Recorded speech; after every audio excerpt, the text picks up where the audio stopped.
You tell him we'll pick him up so the four of us go out to dinner. No. Thank you, but some other time. I really still have some work to do. Oh, you apple polisher, you. Miles! Margot is treating me very nicely, and I just want to make sure she knows I appreciate it. Well, I guess I can't fault you for being conscientious. Besides, I'm not the only one Margot's been nice to lately. Nicole told me that Margot made her a very attractive offer this...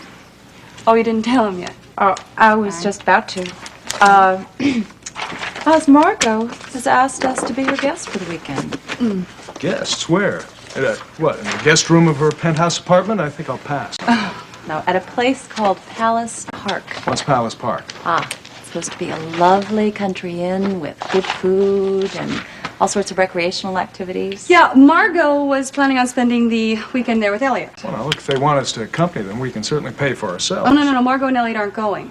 But Margot made all the arrangements before she realized that she had a prior commitment to this broadcasting convention. And she couldn't back out of that one. It's all paid for in advance. And the hotel has a strict policy of no cancellations.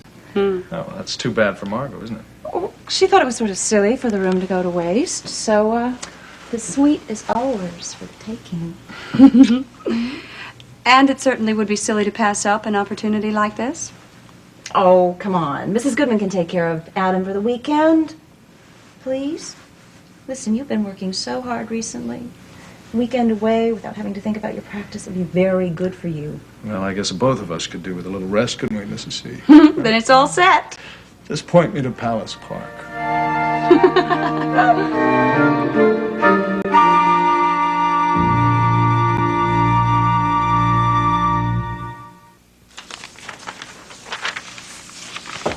Ed, just want to let you know I was on my way home. Oh, well, wait a second. Aren't you going to tell me what happened? Oh, you mean my get-together with Mr. Seward? Yeah. Well, he painted a very attractive picture of what life in New York might be like. I'm sure he did. As a member of the firm of Seward, Paxton, Whiteside, and Karr. Mike, you're kidding. You mean he offered you a senior partnership? It was a very flattering offer. Yeah. When did you say you would let him know? Oh, I already gave him my answer. Well?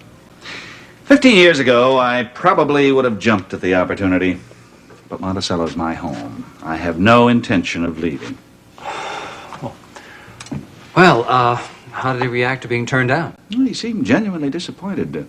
Thought I might be acting hastily, considering the magnitude of his offer. Well, let's face it, it's not every day you get to join the most prestigious law firm in the country. Draper, I'll tell you what I told Mr. Seward. One reason joining his firm was less attractive is because, as far as I'm concerned, I'm affiliated with a very fine law firm right now. Mike, thank you. I feel the same way. See you in the morning, Draper. All right. Good night. Good night.